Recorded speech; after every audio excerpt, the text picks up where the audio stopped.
Up with KREM begins now. Good Tuesday morning, and thank you for joining us on Up with KREM.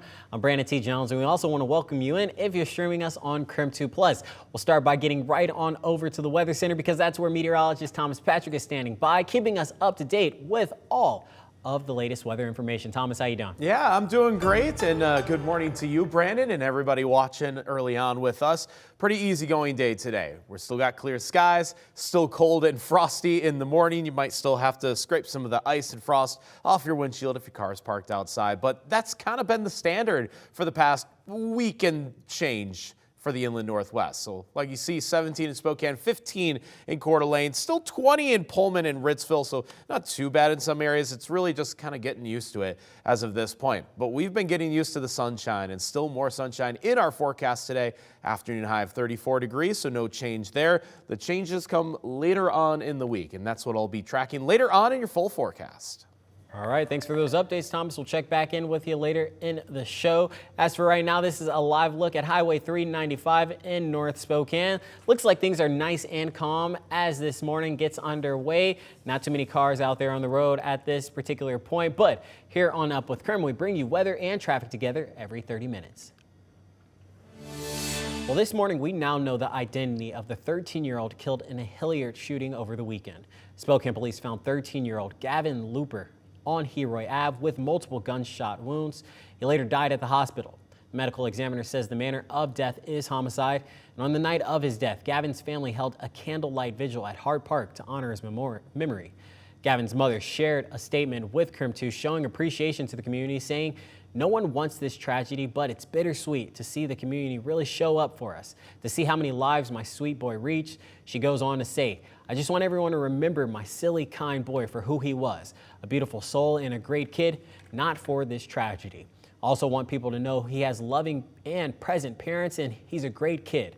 A GoFundMe was started to cover Gavin's funeral costs. You can find that link on our website at krem.com.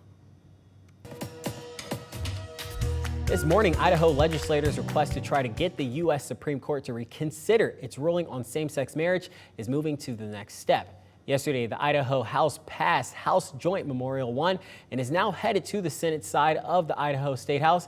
According to our news partners at the Coeur d'Alene Press, if approved by the Senate, a letter would be sent to the Supreme Court to request that they, quote, restore the natural definition of marriage as a union between man and woman.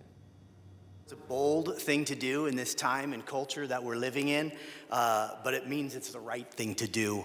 Whether it's crumpled up and thrown away, whether the wording isn't exact, or whether it's ignored, it is what we need to do as a body and a people. This is just a letter. It has no force of law. The courts are going to toss it in the trash. It really accomplishes nothing. Idaho law defines marriage as being between a man and a woman, a statute superseded by the Supreme Court ruling. Yesterday's vote in the House to send the letter, 46 in favor and 14 opposed. Well, new this morning, and according to CBS News, a freeze on nearly all federal financial assistance is just hours away. Sources tell CBS News an internal memo from the White House calls for a pause on grants and loans. CBS says the federal assistance will be reviewed to ensure they align with Trump administration priorities. Senate Democrat Chuck Schumer wrote saying, in part, it is, quote, jeopardizing billions upon billions of community grants and financial support that helps millions of people across the country. The Trump administration is continuing to focus on immigration. On Monday, President Trump signed more executive orders on defense, one reinstating service members who were discharged for not getting the COVID vaccine, another building an Iron Dome missile shield like the one that protects Israel. Service members from being indoctrinated with radical left ideology. We protect other countries, but we don't protect ourselves. As immigration remains a top administration priority, several protests were held around the country against the deportations of undocumented migrants. In his fourth executive order signed as a Washington governor, Bob Ferguson is creating a task force to protect immigrant families. The order focuses on the Department of Children, Youth, and Family Services and calls for the department to establish a plan for what will happen to families that might be broken up by deportations. The order is supposed to go hand in hand with the Keep Washington Working Act, which limits local law enforcement from helping with federal immigration activities. In an effort to fulfill promises, last week the Trump administration eliminated a Department of Homeland Security policy that previously limited where federal immigration arrests can take place. Formerly, schools were a sensitive or protected place.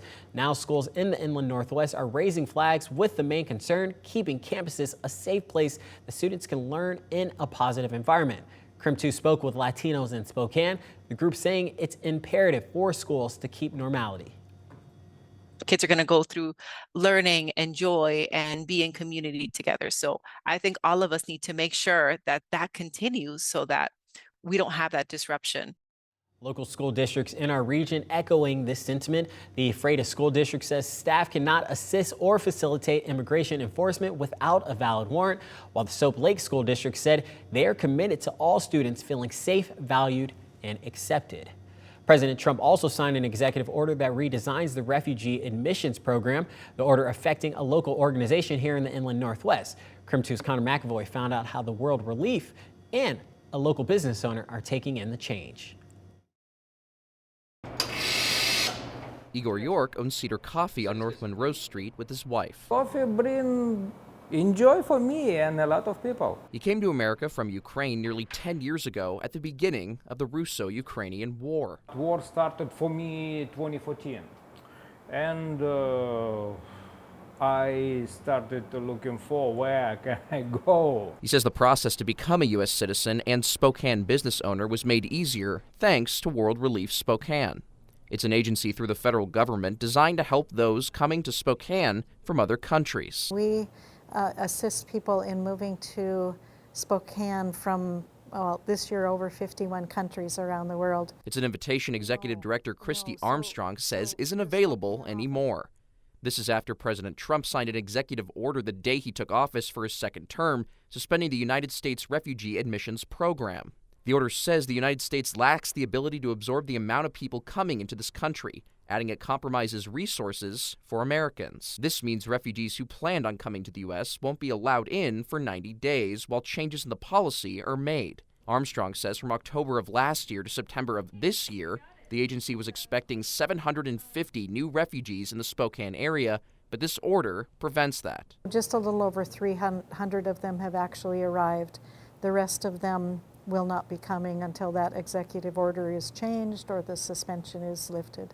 Armstrong says even though the agency was aware of the new executive order before it happened, it didn't stop the feeling of hopelessness. There are people with families and with children and with families that they've left behind in their country in the hope that someday they would be able to come here.